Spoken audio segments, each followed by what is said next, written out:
السلام عليكم ورحمة الله وبركاته. أهلا بيكم في فيديو جديد.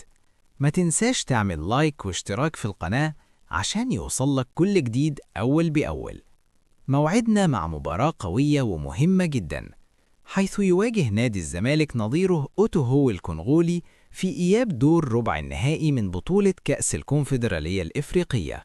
تقام المباراة يوم الأحد 22 مارس في تمام الساعة 6 مساء بتوقيت القاهرة على أرضية استاد القاهرة الدولي، وتنقل المباراة عبر قناة بي إن سبورتس.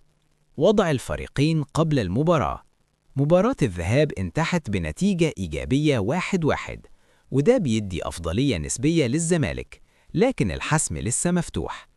الزمالك محتاج الفوز بأي نتيجة أو حتى التعادل السلبي عشان يضمن التأهل لنصف النهائي، بينما فريق أوتوهو هيدخل المباراة بكل قوة لمحاولة خطف بطاقة التأهل. أهمية المباراة: المباراة دي تعتبر مصيرية للزمالك، لازم يحقق نتيجة إيجابية على أرضه ووسط جماهيره علشان يكمل مشواره نحو اللقب. الخاتمة: هل ينجح الزمالك في حسم التأهل ولا يكون لأوتوهو رأي آخر؟ اكتب توقعك في التعليقات، وما تنساش تعمل لايك واشتراك.